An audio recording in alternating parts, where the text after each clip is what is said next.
Hey, Wages World, what's crack-a-lackin'? Hey guys, we got some stuff going on, so give me a 5 for 5 and we will get into it. As you can see here, guys, we have got, this is the Comet right there. This Comet is fairly significantly sized, as you can see, and we'll go a little bit more into that. Also, a big X-flare from an unexpected spot on the sun. 5 for 5 and we will get into Hold on one second, guys. Sorry about that. Here, guys, we have got, this is the Comet. Let me stop that real quick. Sorry about that. Another rookie mistake. But yeah, that's a radiation storm too. That came from the X-flare, the second X-flare, by the way, and it came from an really kind of an unexpected spot. Well, I wouldn't call it unexpected, just not the spot we were all focusing on, at least me. So anyway, here is the CME involved with that X-flare. It is most definitely going to hit us. It is a fast mover. So we're probably looking at 2 days before it gets here. With that being said, it's most definitely going to impact us in a pretty significant way. So what I've done here, this is SDO. This is extreme ultraviolet. This is a satellite that is in geosynchronistic orbit. Pretty much all you really need to understand about this is from our point of view. And you're looking at a specific wavelength of light, and you just seen that X-flare pop off right there in the middle. We've all been watching this one because we had an X-flare from that 24 hours before this one. The X-flare that happened over here is actually going to hit this comet. And so back in, I can't remember exactly what year it was, something similar happened to a decent sized comet and it ripped the tail right off of it. So that's kind of what we're looking at here. This one here is fairly close. I'm also going to address a comment right here that I got last night. They said something about a comet does not instigate flares or eruptions on the sun.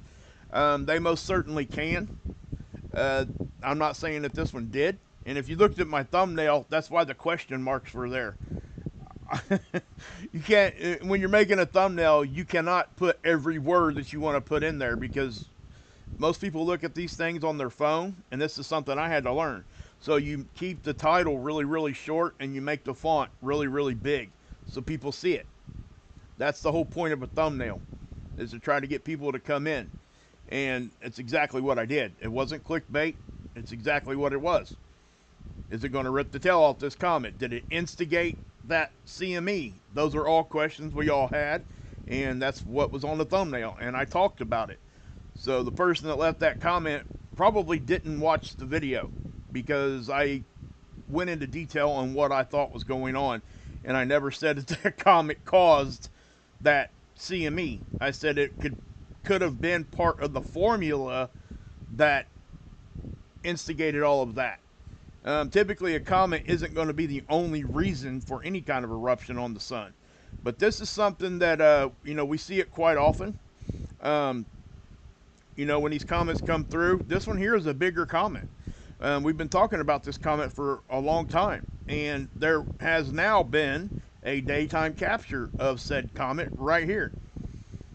Okay? And it took quite a bit of effort on this guy's, I don't want to mess up his name. I think his name is Peter, which is how they spell it in that language.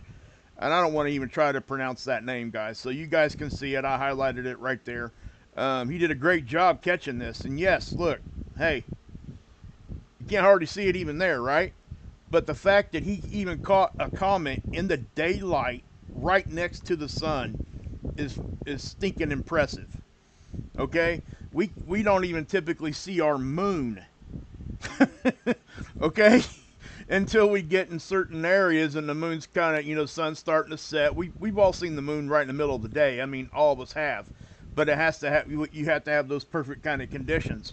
But to catch a comet, which isn't even it's a micro compared to the size of the moon. Okay? But this is out next to the sun.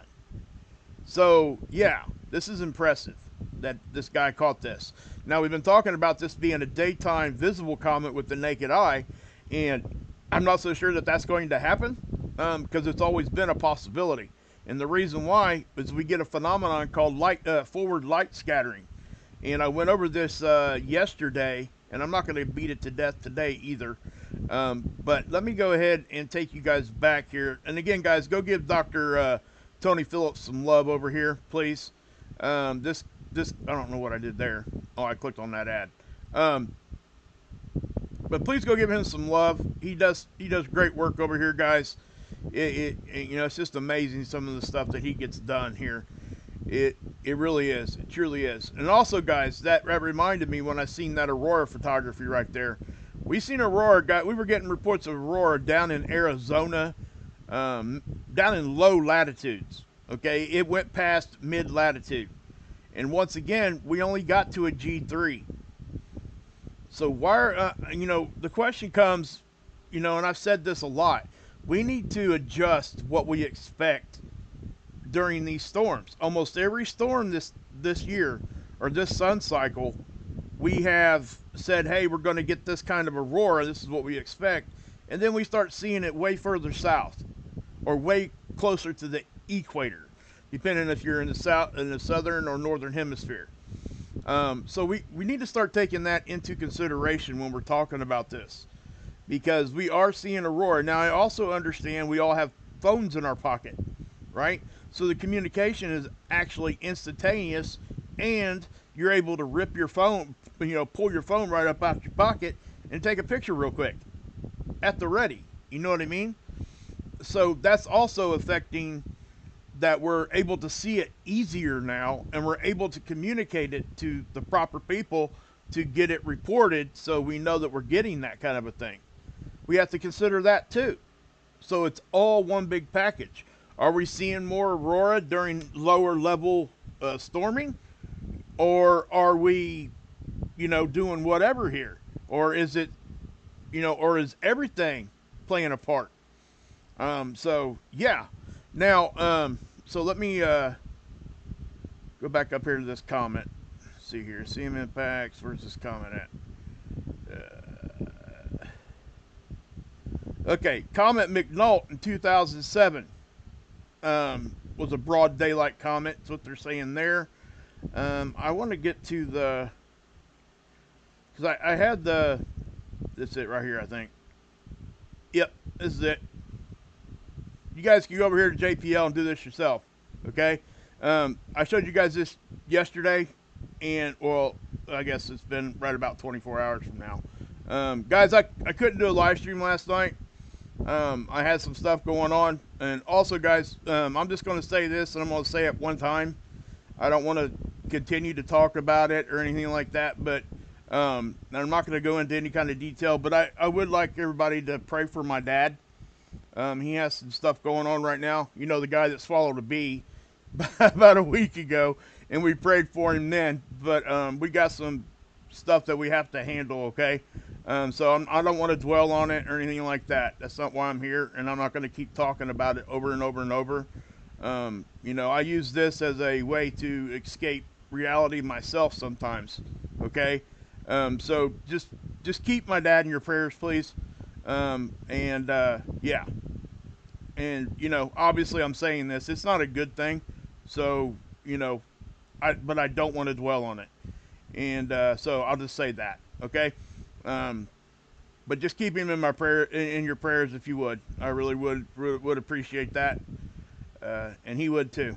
So he wanted me to tell you thanks last time. So I'm sure if he's listening now, hopefully he's here. He might be. I'm not sure, but I hope he knows I love him. That's all I can say. Anyway, let's get moving. So let's go back to here, and guys, check this out. This is that comet. This is Comet Atlas, or it's Sushachachang, whatever, however you say that name. I'm not even gonna try to pronounce it again. But what's interesting about this, and believe it or not, this happens quite often. When we get these bigger comets coming through here, it seems like we end up getting hit with a radiation storm because of a flare or CME on the sun, right? So what you're seeing here is the comet coming into view, and then boom, that's that X flare that produced a big CME. This CME is not a baby. This CME is something we need to take seriously in the aspect of, hey, we've got a CME coming that could put us into G3, possibly even G4. I don't know. It's a very dense CME, from what the forecasters are saying here. Okay, right here. This is NOAA's version of this. This is NASA's version. Okay, it's the same model. It's just they take different ratios in different data points here, so they don't match up exactly. But when they do agree, which they are in this instance, and it's almost like you cannot not agree with this. And let me show you why here in a second. Well, I'll just show you now because I said that. Check this out. This is LASCO C2. Okay, this is the satellite. It's 1,000,000 miles closer to the sun than what we are. I'm just going to back off of that for a second. Here's the satellite. Here's Earth. That satellite stays out in front of us. It's from our perspective. I'm just going to say that. So if I click over here, and you can see what happened. I'm going to have to slow it down, obviously. So we'll just slow it down to there. And as you can see, this is an occulter disk. That disk is always there. It's a physical disk on the imager. Okay, so when I talk about a halo eruption, that means we're seeing the energy or the plasma showing up on this coronagraph in a halo fashion surrounding this occulter disk. Now, when I see something like this, I don't just automatically assume it's coming at us. Okay? Because you can't. We don't have a side view here. So it's gonna this right here, if this blast was exactly 180 degrees on the other side of the sun, it would look exactly the same. Okay? And we've done that before. We've made mistakes. I've made the mistake. Hey, we got this big X flare coming, and I forgot to look on the side, and yeah, it was going the opposite direction. The models have actually got it wrong before. So that's what I'm trying to say. So we have to make sure that we're talking about that part of it. So it's like if you're looking at a tornado out in the middle of the field. If you can't see that thing moving left to right, if it looks like it's standing still, please get out of the way, because it's either coming right at you or it's going directly away from you, and you don't want to take that chance, especially if it looks like it's getting bigger but staying stationary. If that's the case, most likely it's coming right at you. And most meteorologists would not, all meteorologists probably know that. And and I'm probably beating a dead horse here, but is what it is. Hey, thank you, genius. Appreciate you. 5 gifted memberships, baby. Heck yeah. We doing that thing. Oh yeah. Heck yeah. Thanks, guys. Yeah, we have had quite a few direct hits, Ultra. It was and I wouldn't have said that a few weeks back, because we were getting a lot of X flares and a lot of big eruptions going off the bat. That was something that was yeah. But anyway, guys, this is not fighting the chat today, okay? Please. I just don't want to have to deal with any of that stuff.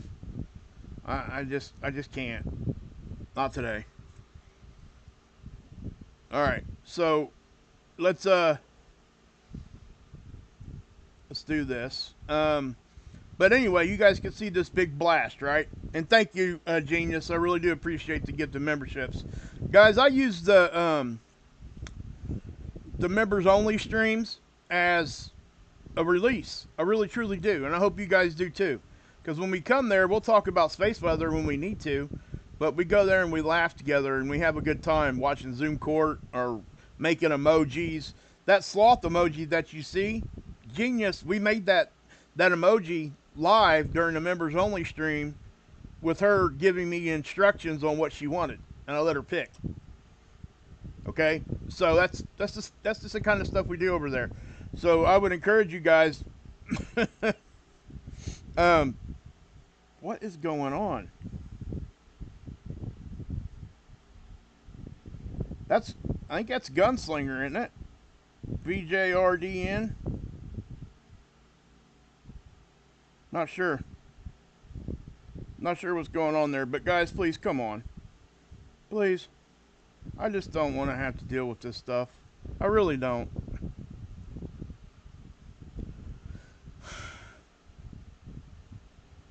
Anyway, okay, so we got density hit right there, right? Boom. That's a very dense CME. That's going up to almost 50. All right, that's a very dense CME. Look at the speed here. We're also looking at about 200 million miles per hour. That's what I said.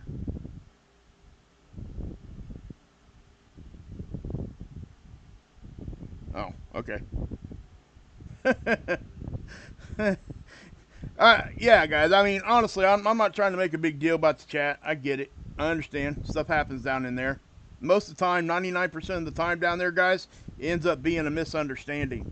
But I do trust my moderators, and I do always trust them.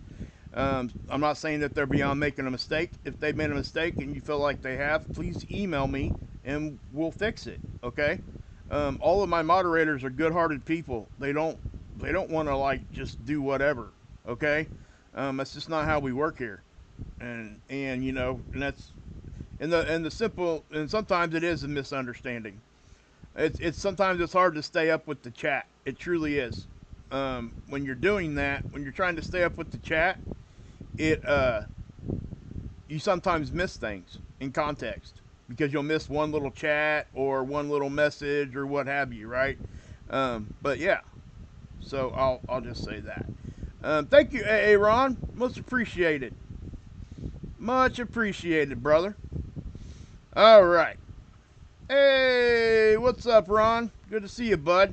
Guys, we're going to see an uptick in seismic activity, too. There's also something else that I want to point out about what's going on right now here, okay? Guys, we had 2 X flares, and they expected this hurricane to weaken overnight. It did not. Okay, what happened overnight? What's the one thing that I can at least show you that happened overnight 2 days in a row? Okay, when I say overnight, I'm saying like, look, X flare, and these happened. Well, it's a little bit longer than 24 hours for the second one. This definitely was overnight. This last one, okay, it might have been a little bit of daylight left here, but not a whole lot. Now, typically with a flare, the energy from a flare is going to hit on the day side, but with the protons that flooded in after, look at this. I've never been able to show you a radiation storm that did this. Okay, I've seen them before, but I've never been able to report on them. Okay? Chocolate peanut butter ice cream, I love that. Anyway, so you can see that right there, right? We got to, guess where we're at right now, guys? We're at an S3. I don't know that I've ever been able to say that. And I typically don't even talk about these radiation storms all that long. What caused that radiation storm? Well, you guys see this back here? This is from the first X flare. Remember I said, hey, we got one that fired off in the danger zone, right? Where was that danger zone at? On the right side of the sun, correct? So when it passes over our magnetic connection line to the sun, the protons from that CME were picked up and drugged back to our planet. Okay? Because of polarity, magnetics. Okay? We can have blasts go straight off the back and we still get a radiation storm because of it. If it's wide enough, the protons will still cross over our line that we connect to with the sun. That line is not stationary. That line is continually moving. It's fluid. It'll go north, south, east, west. But it stays over here. Okay? Because of the Enlil spiral, and I'm not going to get into all that. But as we're looking here, let's see.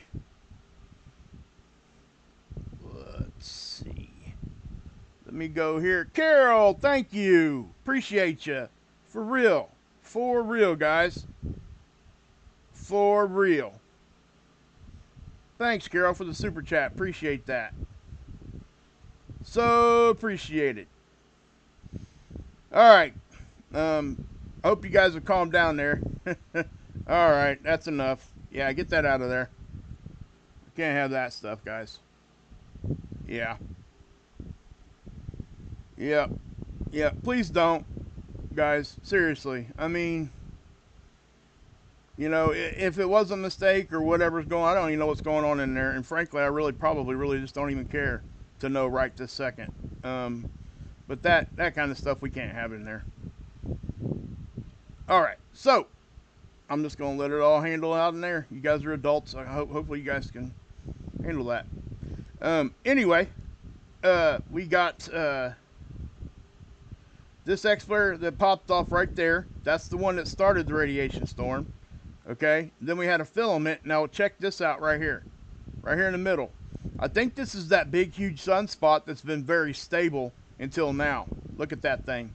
That's a big eruption. Okay, so that's just what I'm going to say. I'm not going to go too much into detail as far as what's going on with that part of the actual X-rays that blasted off there, right? But yeah. Now, let's see here. Let's do this. Now we got that going on right there. Boom. And that was the one from earlier. Okay, then we had another eruption over here, guys. Check it out. Here's the filament eruption. Okay, so if we were to run this back, we would have a big eruption over here. We had this filament erupt again. Then we had this one, not again, but that was the second thing. Then we had a third eruption here, and then we get the X flare just a few hours ago. Okay, right there. Boom, boom, boom. So, and like I said, guys, this is a fast mover. This is not something that's moving slow. We're looking at about 2 million miles per hour, which is roughly double of what we would consider normal solar wind speed. Okay, that's just how it works, right? Now, it's about 800 kilometers per second. You can figure, rule of thumb, for each 400 kilometers per second, it's 1 million miles per hour. So obviously, you double that to 800, what do you get, right? 2 million miles per hour. We all get that. But anyway, I wanted to make sure that you guys see this. This is something that is, yeah. And also, we're going to start seeing this comet come in here. Okay? Look at that. I mean, this eruption right here is impressive. This would have been impressive wherever it fired off on the sun. It just so happened to be that this thing is right dead in the middle of the Earth strike zone.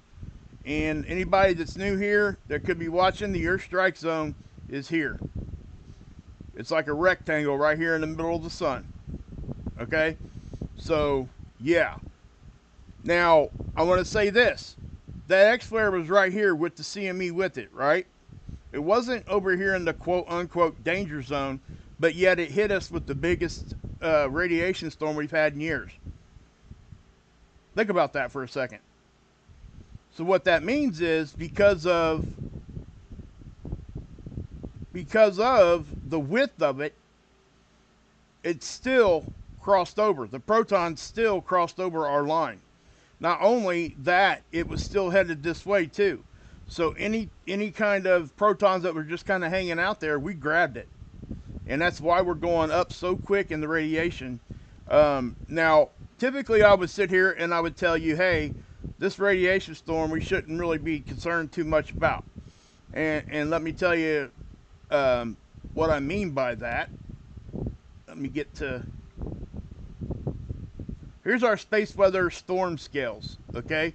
See, right now we're back down to an S2, so it went to S3 for probably an hour or so, okay? We're back out of S3 zone. Now, we could go back up, just depends. If we get another blast like that, we definitely will. But as you can see here, they start to label these, right? So this is geomagnetic storms. We're going to go down to radiation storms, solar radiation storms. This is how they gauge them, okay? Now, what they're looking at is the proton flux. So if you come here and you look, see that says solar proton flux. That's what we're looking at, protons. Now, protons have mass. It's not light. The X-rays are light. So when they leave the sun, they're here in 8 minutes. It takes longer for protons to get here. Okay? And it usually takes a lot longer for a geomagnetic storm to get here too, because guess what? It's mass too, right? It's highly charged particles. So anything that has mass can't move at the speed of light, right? I mean, we kind of accept that, right? And so with the solar proton flux, what are we looking at? Well, it took it about, if you look at the time that this thing blasted off, it didn't take very long for that thing to start busting up. So it probably took about, I would guess, 20 minutes to an hour before those protons got here. Now, if you compute what I just said, kilometers per second, right, and you figure in that the sun's 93 million miles away, you can mathematically do that and figure out how fast that's moving. And I haven't done it, but I'm going to tell you it's moving fast. It's going to be close to 93 million miles an hour, okay? And the reason why is because it got here in less than an hour. And if the sun is 93 million miles away, there you have it. So it's a good chance that thing could have been moving faster than 100,000 miles per hour. Okay, let that sink in, that big dome piece. Adam used that the other day. Adam Marfugo over on Marfugo TV. He's like, what's wrong with their dome piece? That's their brain in their head. It's an old, it's a phrase that we use in, well, anybody that's roughly my age probably understands it, because it is a rap game, kind of hip-hop type of thing. In your dome piece, baby. Anyway. So as we keep moving here, this is NASA's version of this. NASA says it's going to hit. NOAA says it's going to hit. This thing is going to hit. Now the question is, what's it going to do? I can't give that to you. I don't know. I would say at the low end, G3. This looks to be a very significant eruption, judging by the density and the speed together. Now, like I always beat and hammer at home, what do I always go to? I always go back to the BZ, right? Anybody that's watched me for any length of time knows I harp on that all the time. This can make and break whether or not you're in a geomagnetic storm or not. Now, it's the magnetic positioning, and I'm not going to, orientation, I'm not going to go into exactly what that means, but it's the red line here on the data, okay? The black line's the VT, and that kind of is trying to tell you how powerful stuff can be, and I'm not going to go into all the detail there because there is a lot of explanation that would need to be done. But just know that we look for -6 on the BZ. When it gets to -6, it will highlight it here in lavender or purple, depending on what your display looks like. Okay? So at the BZ, when this thing hits, if the magnetic fields inside the CME couple to ours, we will be in a negative position, -6 or more. Okay? And if that is the case, this thing will hit us, and it will hit us hard. Okay? I'm not going to say it's going to do any kind of catastrophic thing, because I don't think it's going to. Okay? You guys know that there's only going to be one time I'm going to come out here and say something like that, and it's going to be the last time you ever hear my voice. So, yeah, if I can even get here for an event like that. Hopefully that never happens. I hope I never ever have to worry about that. But, you know, there's always considerations on all end of it, and I want to be fair across the board, so I don't lean one way or the other. I look at the data, I look at the models, and I give you guys my honest opinion. And but I can just tell you that I'm never going to be that far that direction unless I absolutely am 100% positive. Okay? Which is I don't even like saying that, but that's just what it is. So if we go back to the scales, we look at the radiation. Remember I said the protons is how they measure radiation storms. So we look at an S1 storm, and what's it say right here? Minor impacts, but look, biological impacts, basically to us, nothing. Satellite operations, nothing. So basically, other systems is why this is here. It says minor impacts on high frequency radio in the polar regions. So if you live close to the North or South Pole and you're using high frequency radio, you might have a small amount of disruption. that's what this is saying. And the reason why is because everything comes in on our poles. Okay? It grabs a hold of our magnetic line and it filters in either on the negative side or the positive side. North, south. Okay? So just understand that. Now, as we go up, that's when things start to affect us, right? Passengers and crew in high-flying aircraft at high latitudes may be exposed to elevated radiation risks. What does that word salad mean? Right? So let me break that down for you a little bit. If you work for an airline, if you're a cabin crew, or if you're a pilot, if you fly a lot, if you're flying at high latitudes, which means closer to the poles. If you're in the southern hemisphere, it's closer to the South Pole. If you're in the northern hemisphere, it's closer to the North Pole. Okay? But let me say this.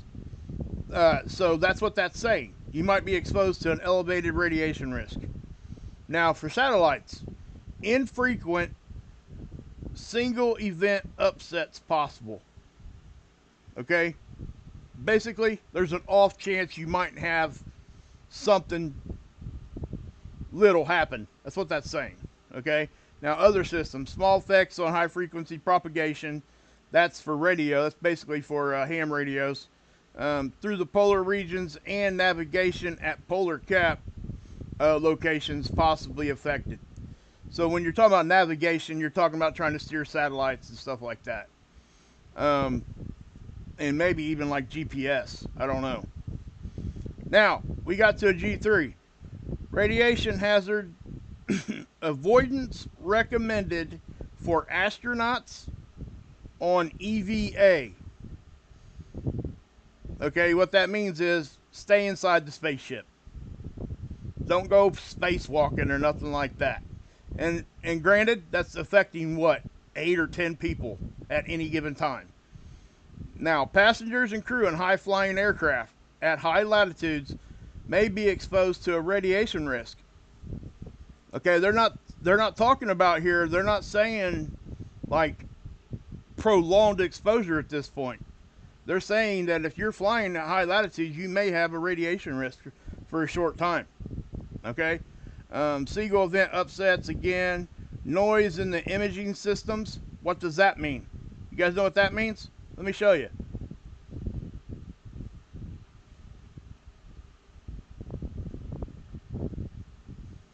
That right there. See that snow? That's noise in the imaging system. Those are highly charged particles, the protons and stuff, blasting this satellite. That's what they're talking about there. Okay? So if I go back here, and we can go through this again, some other time, but I'm not going to sit here and beat that to death. But again, navigation, positions, error, likely. Okay, so when you're trying to find navigational positioning, like towards the poles, it's saying that there's going to have a lot of errors on that.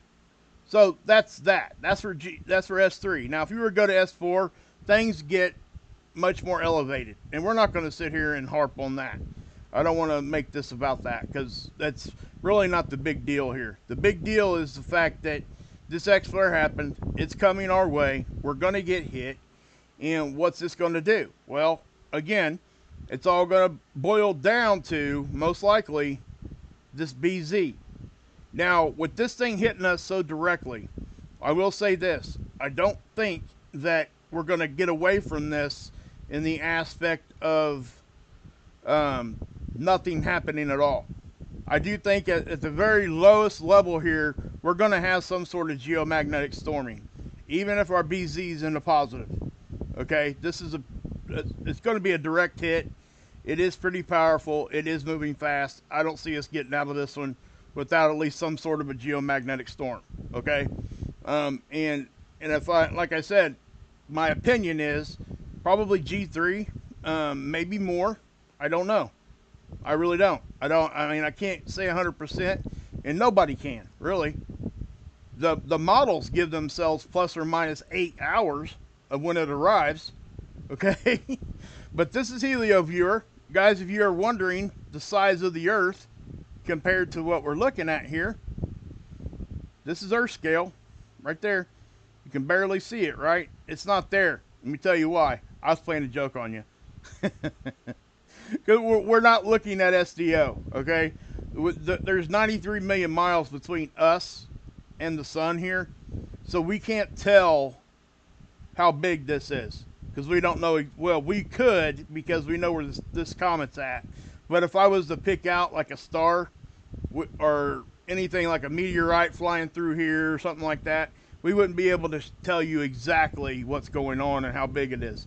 That's why the Earth scale part isn't there, all right, on this particular data.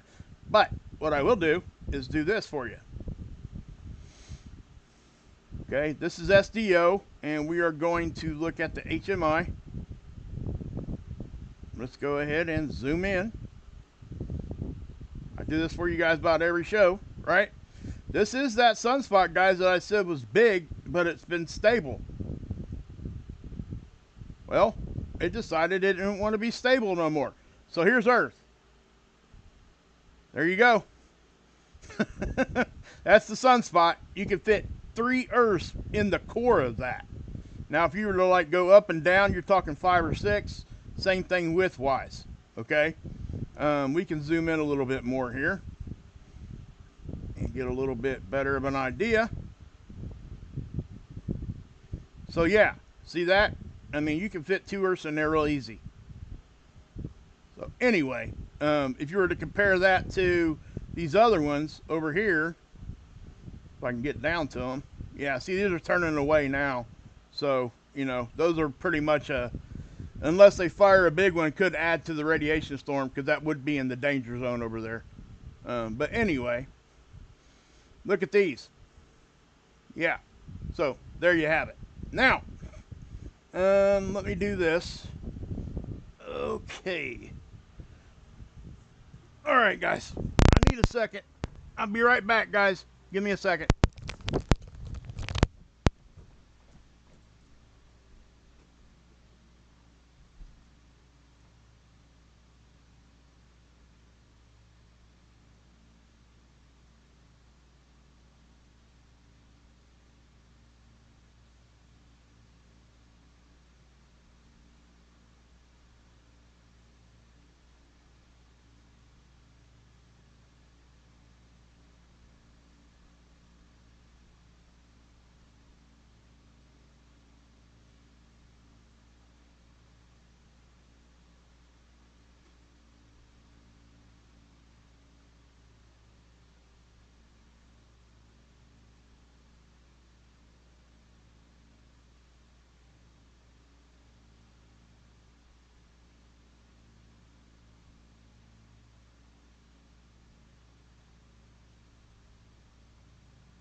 Sorry about that, guys.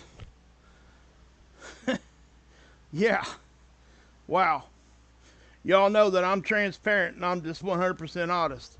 I just about peed my pants. I had to go, man. Couldn't hold it. Sorry. All right. I'm good now. Sorry about that. I really do. I hate that. So I'm sure a lot of people left. But it is what it is. Okay. So, to kind of wrap it up, guys, I'm not going to dwell on this. I'm going to come back with another live stream later.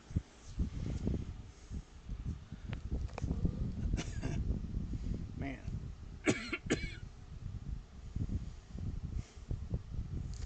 Sorry. Didn't want to cough in the mic there.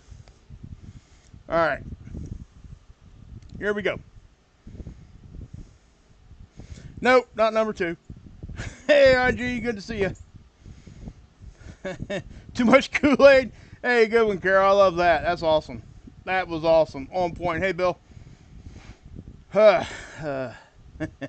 Cul-de-sac, you're killing me. Love it. Okay, so, yeah, guys. This what you're seeing here, this comet, it should become visible here also. It's the same camera from the same satellite. It's just it's not the same camera. This is the LASCO C2. It's just a zoomed in version of the other. Okay, so that hopefully that comet will show up. Now we can see it on stereo A. I'm not going to pull it up right now because there's a 3-day lag in the data we get, the imaging I want to show you. And I'll show it to you guys here in a couple days, but it is visible on stereo A, another satellite. So I'll be able to show it to you guys later. This is our geomagnetic field right now. We are taking like little hits here and there, and it's probably just still the wake of the geomagnetic storm we were already in for almost all day yesterday. Okay, because we got to a G3. And as you can tell, this is velocity. Now, whenever our bow shock kind of goes flat instead of arced, that typically means we are taking at least a little bit of a hit somewhere. It just tends to do that. But also, when we get hit, it'll bend it around too on the bigger hits. You'll see it bow in on behind us. So, yeah. Now, here's density. Okay. Now, the white is very low dense. All right. And the darker blues are the more dense, but it still only goes up to 4. I wish they took that out more, but they didn't. So, whatever. Doesn't really matter, I guess. But we just know we're getting hit. It shows us, gives us kind of a visual. Sun's off to the left here, by the way, if I didn't say that. Now, as I move here, this is magnetic pressure. We all understand pressure, okay?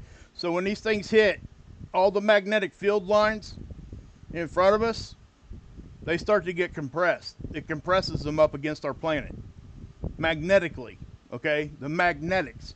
Take 2 magnets at home, positive, and try to push them together, right? What happens? They try to go the opposite direction of one another. So if you keep that in mind, if something's more powerful than what we have here, like our conditions here, it will compress it all. And they start to stack up. Those magnetic field lines do. Then what happens? They start to break. And sometimes that allows some of these charged particles in. And sometimes when that happens, we'll start seeing aurora in places you wouldn't think that you would, because we'll get cracks that open up in our magnetic field when that happens. Also, when that happens with those lines breaking, they will always reconnect. It just matters where they reconnect. So if it breaks right here in the middle, and I showed this to you guys it's been about a month ago now, but it breaks here. And so one part of the field line will go this way, the other part will go this way, right? Now remember, this is a 2-dimensional thing trying to represent something 3-dimensional. So it's hard to kind of explain this. But the lines kind of, and Magnetosphere actually uses a slinky. She'll take a slinky and wrap it around the Earth. That's what our magnetic field line really looks like. That's what our magnetic field looks like. Okay? It's not like a curtain or a wall. It's curved like that. And you can pretend that the Earth is sitting in the middle of a slinky that's around it. I highly suggest you guys get over to her channel too, Dr. Magnetosphere. If you're not over there, please go check it out. Free college level stuff that is put to you in ways that you can understand, and I promise you that's the case. Hence the slinky. Who else does that, you know? Such a brilliant thing. So simple and brilliant all at the same time. Anyway, check her out. So, when these lines break, they typically will go one to go this way, one to go this way. Now, if they reconnect pretty quick back here, not much happens. But if our magneto tail is getting stretched out, this thing here, if it's way back here and these lines are connecting back here, the reconnection event happens and it will almost immediately just shoot particles right back at our planet from behind, right? And what that will do is the auroras will light up globally, North and South Pole, almost immediately for a short amount of time. It's called an Aurora substorm. And so yeah, anybody that's wanting Aurora stuff, please, yeah, she is awesome and she shelf life. And Mikuriana, hey, I got your email. By the way, I am never, absolutely never offended. Okay? You were just asking about my family and stuff. That I don't get offended by that stuff. Okay? I appreciate it that you ask about that. That means you care. So thank you for that. And thank you for emailing me, because you might have thought I was offended. I wasn't at all. It just is what it is. I was hoping you'd come in here. I just now seen you. So thank you. Oh, you in Australia? I love my people from down under. It's okay. All right, cool. I will be doing a live stream later on too, Jenny. Just so you know. Probably about 8 or 9 o'clock tonight. That's typically, unless something else happens. But guys, listen. Around 8 or 9 o'clock tonight is going to be when that hurricane's hitting. So I may try to come on a little earlier, or maybe even a little bit later. I don't want to draw attention from that. I think everybody needs to be paying attention to that. So yeah, that's just me. That's how I work. All right. So with that being said, guys, that's pretty much going to be it. Hopefully you guys got something out of this. If you did, please leave a like. Subscribe, become a member, have some laughs with us. Thank you for the super sticker, Carol. Thank you for the gift of memberships, AA Ron and Genius by Birth. You guys rock. We're getting close. Hey, Deep Quake, good to see you. It is cold outside, man. I had to turn my heater on. I had to go down and change my filter. But we also got this coronal hole I forgot to talk about, so we'll talk about that in my next live stream. This one here and down here, that right there in itself will increase seismic activity. And if Ron's still in here, I know IG just got here, but hey, Evolution Studios, good to see you. Guys, get over and check out the channel. Check out his channel. Awesome Aurora photography. Guys, I've been getting emails of Aurora. I will be showing those here in the next day or so. We had Aurora coming in everywhere. So thank you for those that send that to me. My moderators, listen to me here. I'm setting up a room for you guys so you guys can talk behind the scenes, okay, during live stream. I need you guys to email me.